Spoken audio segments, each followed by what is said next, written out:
Este es un extracto del tema que conversaremos hoy en Cuéntame Tax. Es decir, el inversionista extranjero de ley conoce información de un país al cual quisiera invertir, hay que limpiar la casa. Yo creo que uno de los temas principales que tiene Ecuador es muchos temas pendientes para que el inversionista vea como primera opción Ecuador. ¿Dónde invertiste? ¿Dónde hiciste dinero? Perfecto, yo te acompaño. O no le dice nada, basta decir, oye, ¿sabes qué? Tal persona hace inversión, averígualo. Sí, ¿cuánto genera? Quiero que metas como las acciones también.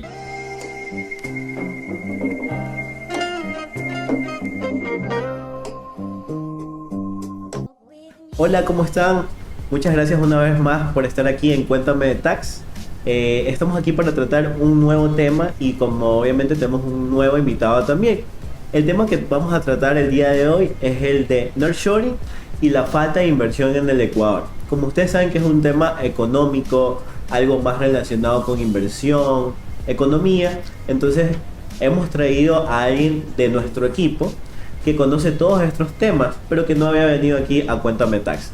Con nosotros está John Hidalgo, que ya tiene, ustedes lo conocen, una amplia trayectoria en con empresas, trabajando con empresas, ya sea en el área tributaria, en el área de auditoría y también en otros temas relacionados con el tema económico en las empresas. ¿Cómo estás, John? Un gusto poder tenerte aquí.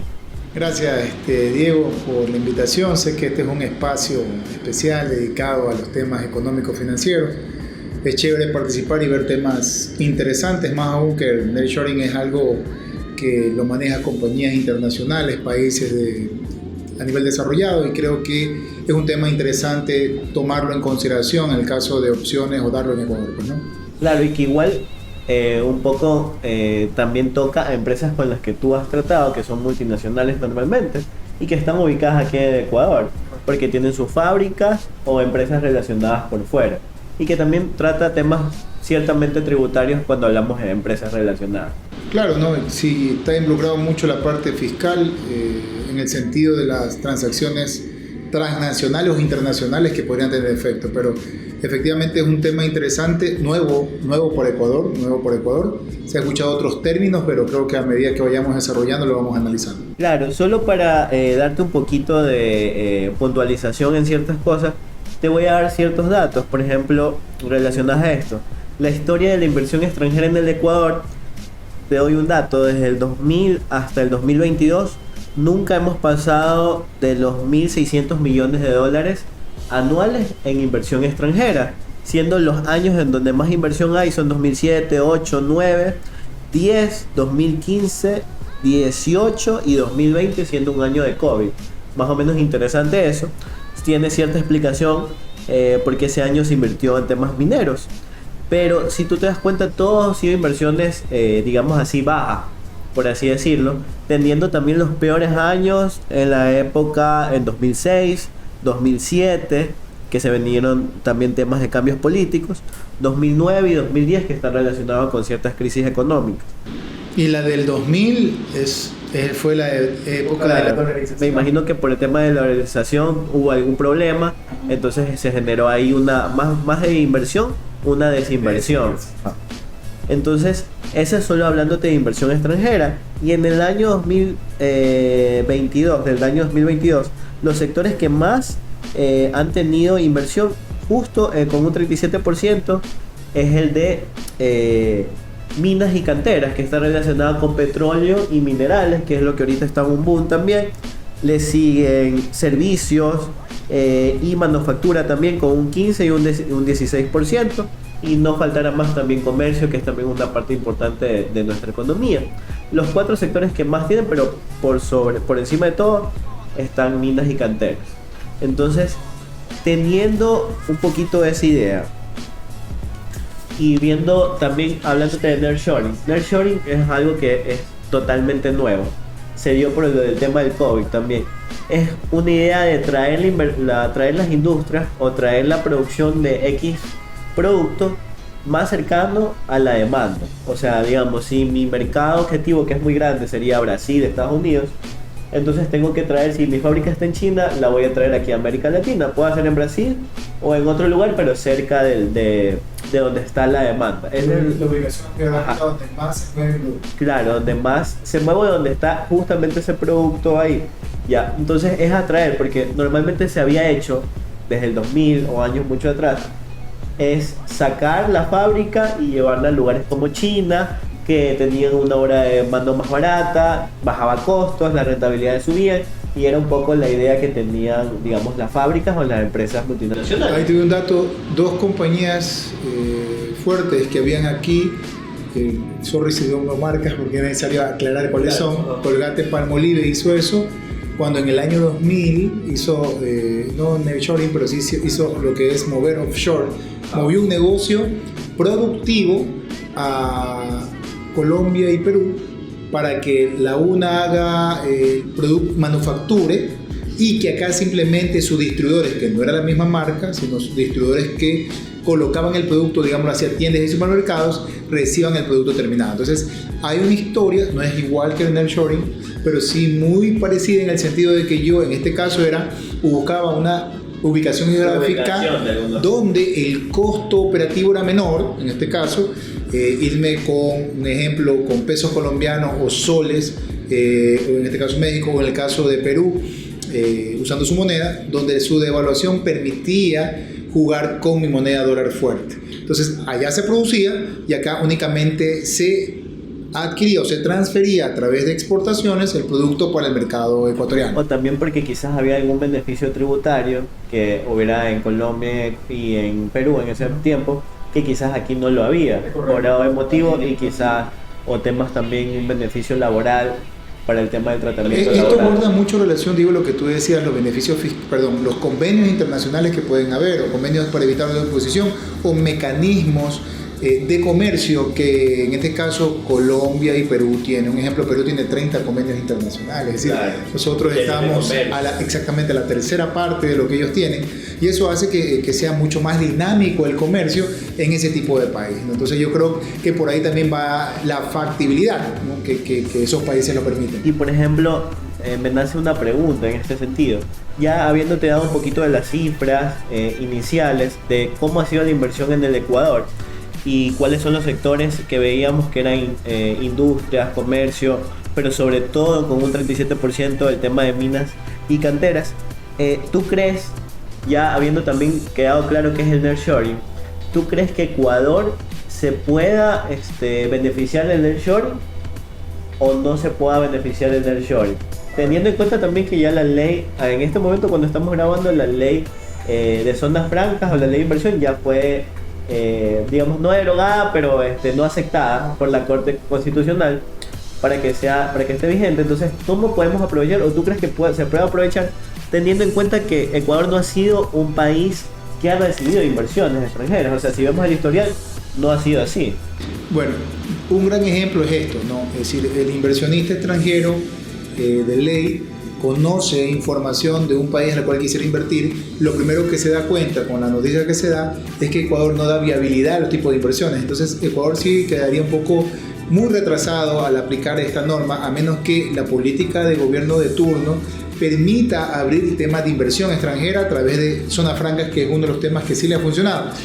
Pero para que Ecuador lo ejecute, Diego, hay algo importantísimo que hay que ver. Tiene que cambiar mucho la parte de mecanismo laboral, las fórmulas laborales, y recordemos que aquí hay una moneda muy dura que es el dólar. Tendríamos que ver qué producto es rentable producir para el manufacturero, el gran inversionista en Ecuador, para que sea así, o se ejecute aquí o se ponga aquí una industria, para que sea el centro de acopio de producción para todos los países de América Latina. Claro. Yo creo que tiene una gran desventaja con el manejo de los dólares, que países con moneda con devaluación, y ahorita que se ha devaluado mucho más, origina que Ecuador no sea uno de los lugares más idóneos para ejecutarlo, a menos que, insisto, de que al ser una moneda dura, ver qué mecanismos permiten que el producto que puedo traer, lo que es moneda dólar, sea más barato. Un ejemplo, recordemos que hay países europeos que son más fuertes que la moneda dólar y que podría ser una opción, pero yo sí creo que le va a tocar a Ecuador trabajar mucho en esta parte para poder ejecutar medidas viables de manufactura en el país. Claro, y yo creo que va de la mano también con dinamizar otras cosas como tratados comerciales, beneficios tributarios, que era un poquito la idea de la ley esta de zonas francas, y otro tipo de cosas, incentivos que quizás no lo tenemos por el tema de la moneda, pero que sí sería bueno que si no tenemos esto o tenemos esa desventaja, tener otro tipo de ventajas competitivas, como el tema mencionabas, el tema laboral, el tema de beneficios tributarios, que puedan compensar de alguna forma esa desventaja que es el tema de la moneda. La tasa impositiva es un mecanismo de coerción frente a una devaluación. Si tú me dices que viene la inversión y no pago, Diego, no 10 ni 15 años, 5 años. 5 años de la tasa sobre el rendimiento que yo puedo generar, yo podría jugar con el efecto de devaluación que yo tengo en vez de invertir en Colombia o en Perú. Yo creo que por ahí. Y la seguridad jurídica también de que mi inversión, más allá se mantenga en los 5 años de exoneración.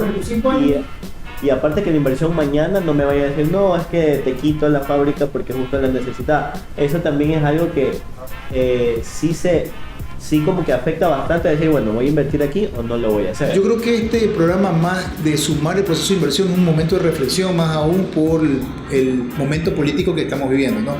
Se torna que el país pasamos casi 2 años de un gobierno y viene un gobierno interino y luego viene un gobierno a la cual debería estar 4 años. Yo creo que esto es un gran ejemplo para permitir las vías idóneas para no hacer lo malo que estamos haciendo, porque el inversionista sigue viendo, luego del gobierno último que hubo con Lenín Moreno, que ese estuvo 4 años de gobierno, el siguiente no ha tenido esa permanencia y volvemos a la política de hace 16 años. Que era un país casi ingobernable. Entonces, estas situaciones sí deberían marcar un precedente para que nosotros como gobierno, como política de gobierno, mejoremos para que vengan estas grandes opciones, ¿no? Claro. Por ejemplo, también te tiro otros datos con respecto al tema de las zonas francas, que hablábamos de las zonas francas. A nivel internacional, 147 países, que son más o menos casi 200 países a nivel mundial, pero 147 países tienen zonas francas o similares a zonas francas. CEDES, que era la imagen que se tenía antes con el tema, la ley anterior tributaria, temas de CES o CE, que se llama también, son zonas económicas especiales, que también se las llama. Ya hay 147 países que tienen este tipo de zonas y hay 5.400 zonas a nivel mundial que manejan este tipo de beneficios tributarios, laborales específicos en esa zona. Y a nivel latinoamericano, solamente te hablo a nivel latinoamericano, hasta Cuba tiene una zona económica especial con ciertos beneficios. No siempre son los mismos que pueden haber en Ecuador, en Colombia o en Perú, pero diferentes dentro de su territorio con respecto a los beneficios fiscales que puedan tener o el tratamiento que puedan tener. Son datos muy interesantes. Pero los que más, solo para la última, la que más tiene es República Dominicana, con 144 zonas económicas especiales.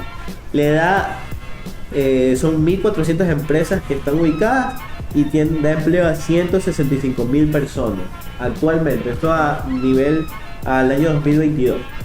La data que tú estabas dando es muy importante porque realmente uno desconoce los niveles de inversión que se puede hacer en un país y siempre nos enfocamos en la situación Ecuador. Pero al ver información de países inclusive vecinos, cercanos de América Latina que lo están ejecutando sin moneda dura, dólar, tranquilamente pueden ejecutar niveles de inversión sumamente altas. Pero alguna vez conversamos, Diego, y tú comentabas que fue un punto acertado, son las políticas de Estado. Entonces cada poder tiene una independencia global, poder ejecutivo, legislativo, judicial, de manera independiente, que de esta forma permite ejercer normas y ninguno interfiere. Recordemos que Ecuador tiene un cuarto poder, ¿no? Que es el Consejo de Participación Ciudadana, bueno, que es un cuarto poder que no se ve en otro gobierno. Sí, o sea, y teniendo en cuenta estas estadísticas, ¿tú crees que este tipo de zonas especiales, y ya teniendo en cuenta a nivel latinoamericano cómo han, digamos, diversificado el tema de la inversión? Porque a nivel latinoamericano, solo a nivel latinoamericano, hay 10.000 empresas sentadas en estos lugares, en todos los países que te mencionaba, y dan empleo a casi 1 millón de personas. O sea, es muchísimas personas a las que dan empleo. Entonces, en base a eso, ¿tú crees que este tipo de políticas de beneficios tributarios, laborales o lo que sea que puedan existir? Hablo laborales porque aquí también hubo en algún momento el tema de zonas francas. No sé si surtió o no el efecto deseado, porque al menos hasta 2000, todos estos años, desde los años 2000 que se tienen estadísticas, no se veía el tema de inversión muy grande. Entonces quizás hay otras cosas que faltan, pero para ti, desde tu punto de vista, este tipo de zonas especiales ayudan al desarrollo, mejoran el tema de la empleabilidad de las personas o no? ¿No crees que sería beneficioso para Ecuador o no implementar? Yo creo que el ejemplo dado con los datos o las cifras aclaran que efectivamente es positivo. El único tema que sí debe de ponerse como política de turno para poderlo cambiar son los cambios normativos. El Código de Trabajo estaba sobre la mesa cambios normativos para tratar de flexibilizar la forma de contratación.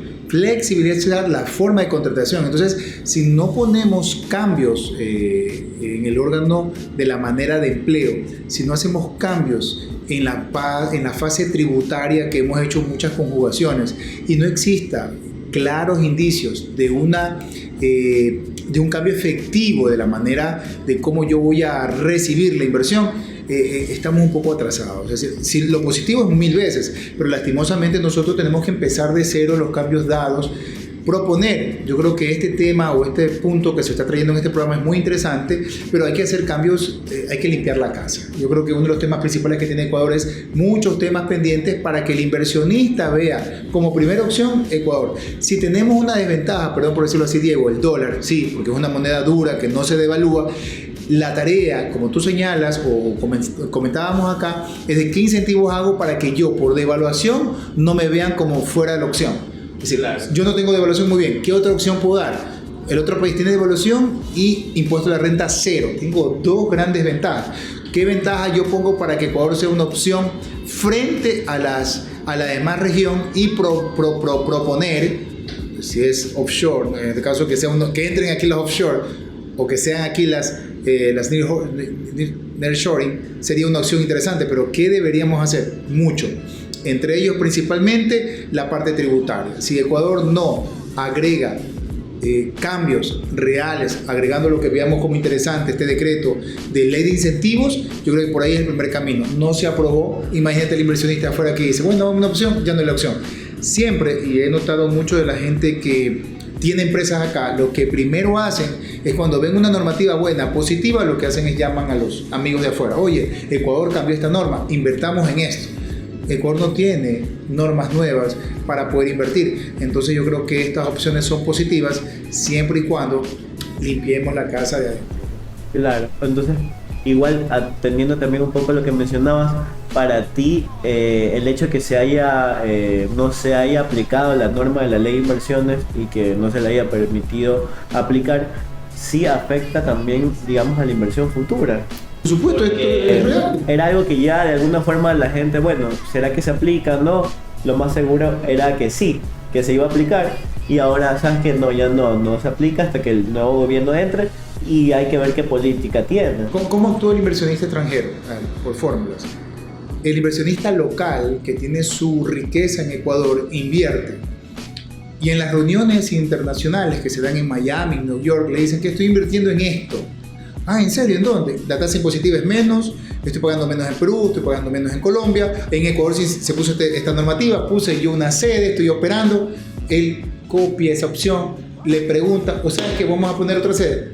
Hagámoslo a media los dos, hagamos un joint venture, hagamos los dos el joint venture y van y ponen el negocio. Así funciona. Pero si el inversionista local no ve los incentivos, peor el inversionista extranjero, porque el inversionista extranjero viene, pasaba una reunión que yo tuve, que decía alguien muy poderoso del Ecuador, voy a llamar a mis amigos inversionistas, y tú conoces a uno de Asia, que lo llama y le dice, esto es un negocio, vamos a producir tal cosa a nivel agrícola. Lo que tú digas, yo pongo el dinero. ¿Por qué? Porque es un tema de confianza, claro, entre personas, entre amigos. Pero si el amigo local no invierte, el extranjero peor lo va a hacer. Tampoco lo va a hacer. Claro, es que si el que conoce no tiene la seguridad de hacerlo, menos alguien que no conoce el lugar ni tampoco el mercado lo va a hacer. Yo te cuento un caso, si me permites. Había un negocio agrícola que él lo hacía con una empresa fuerte, ¿no?, de producción agrícola. Tuvo un roce con uno de los principales dueños, él decide irse, ¿no? Pero él había estudiado afuera y su nivel económico era alto y sabía todo el negocio agrícola de ese producto. El amigo, que es un hombre poderoso de afuera, que se conocieron cuando estuvieron, yo creo que fue en Harvard, se conocieron, se hicieron grandes amigos, le comenta, oye, aquí hay un negocio que podemos hacer dinero. Y él sabía que él trabajaba en una empresa que le hizo dinero a la otra persona.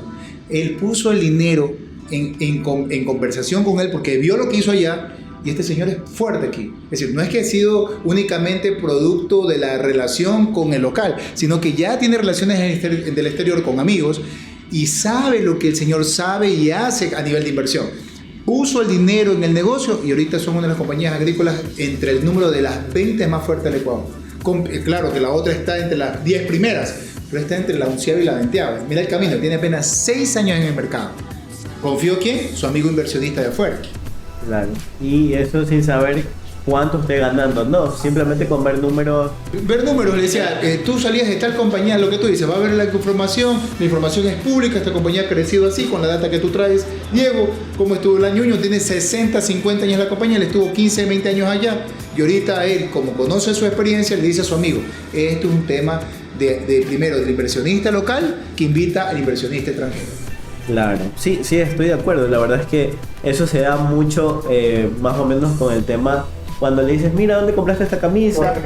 No, es aquí en esta tienda, y de esa forma se va dando el hecho que vaya el otro a comprar. Más o menos cuando tú ves un amigo que se ponga un saco y te gusta, y par lo ves y le copias el saco que se está comprando en ese lugar, ¿no? Hay casos y cosas. Le digo, oye, tu vaso está bonito, y resulta que va al mismo local a comprarlo. Eso hace el inversionista extranjero. ¿Dónde invertiste? ¿Dónde hiciste dinero? Perfecto, yo te acompaño. O no le dice nada, basta decir, oye, ¿sabes qué? Tal persona hace inversión, averígualo. Sí, ¿cuánto genera? Quiero que metas como las acciones también. Claro. Esto es como los bitcoins. ¿Qué moneda está vendiéndose más? ¿Qué moneda gana más? Olvídate, la información, la data está pública ya.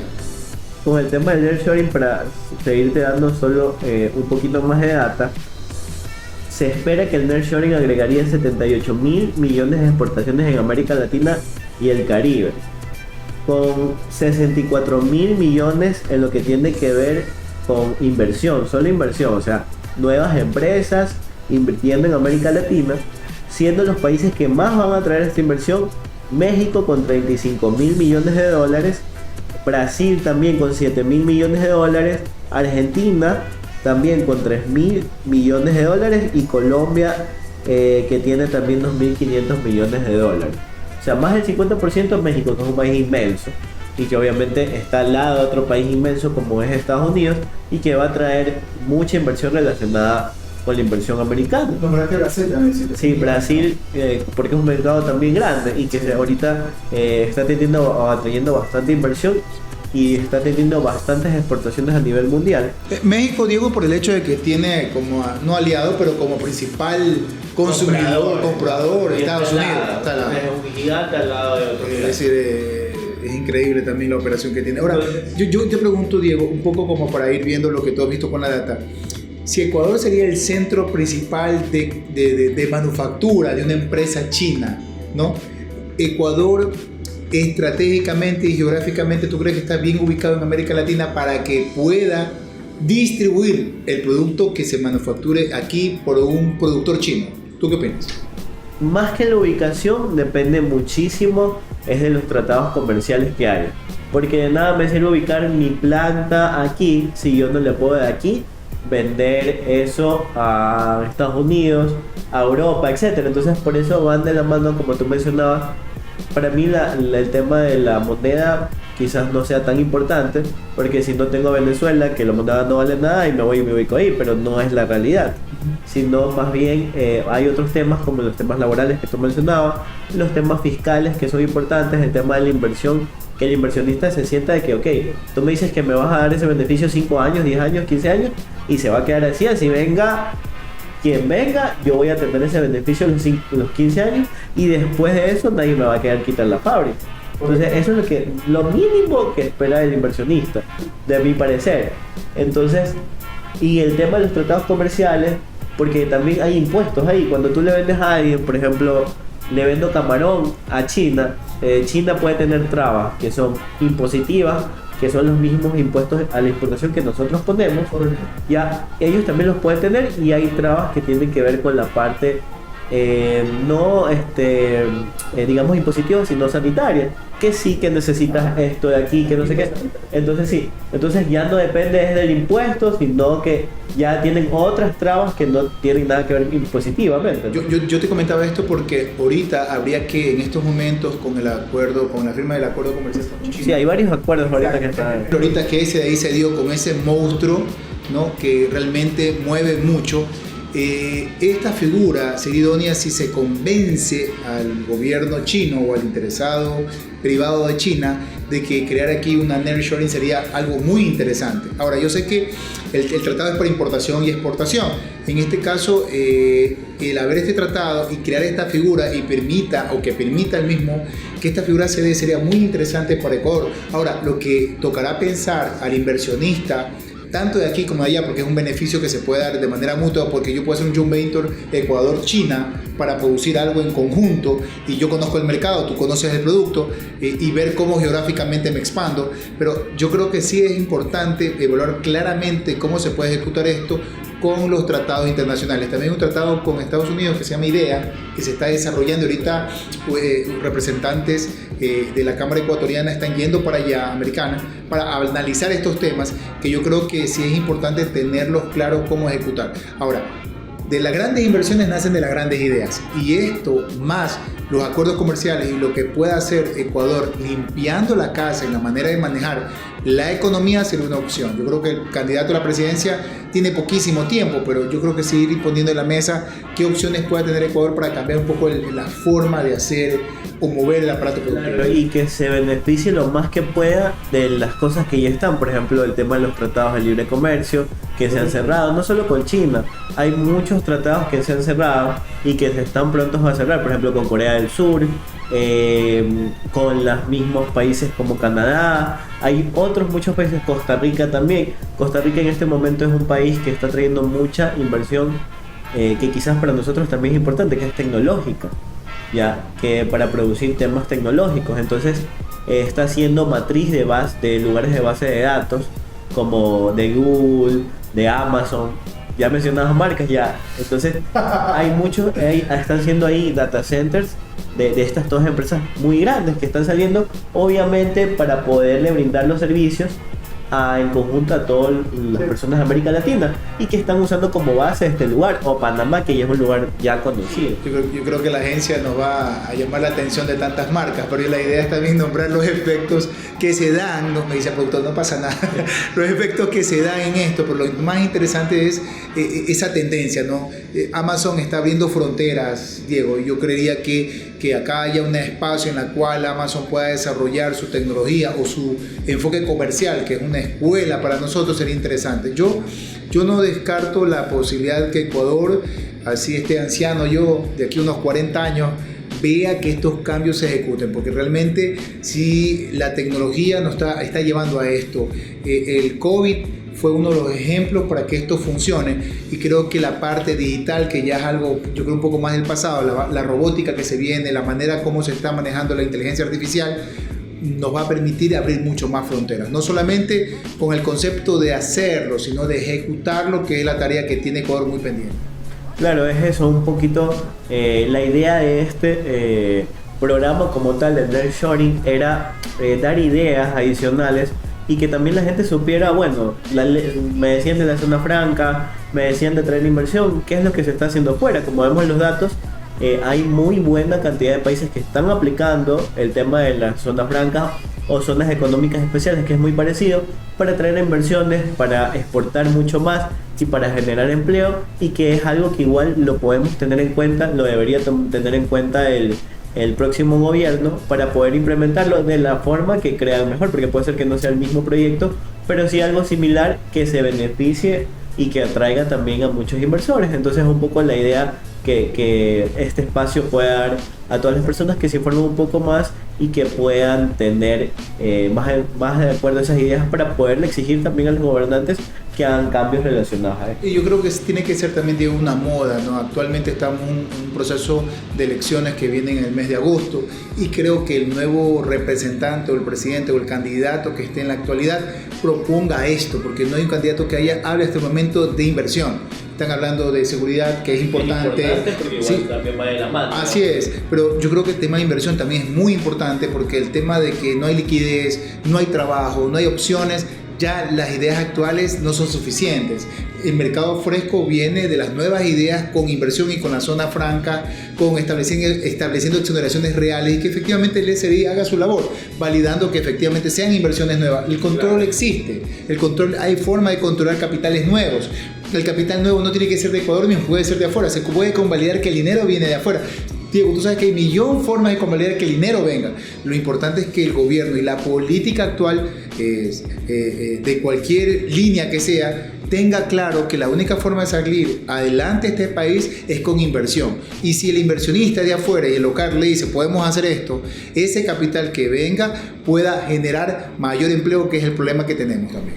Claro, era un poco eso. Y con esto y el comentario de John, quería ya dar por terminado en este caso Cuéntame Tax, para poderlos invitar al próximo programa donde vamos a estar con otros temas adicionales. Quizás también como invitado puede estar John o otra persona si él nos quiere acompañar aquí para tratar estos temas tan interesantes y podamos tocar y puedan comentarnos ustedes sus perspectivas sobre estos temas. La ley de inversiones que fue negada, en este caso por la Corte Constitucional, pero puede ser votada después por la nueva Asamblea, y por otros temas como vimos ya previamente, el tema del empleo, recursos humanos y cualquier otro tema que ustedes puedan pedir y que nosotros lo podamos tratar, sea relacionado con temas tributarios o con temas financieros.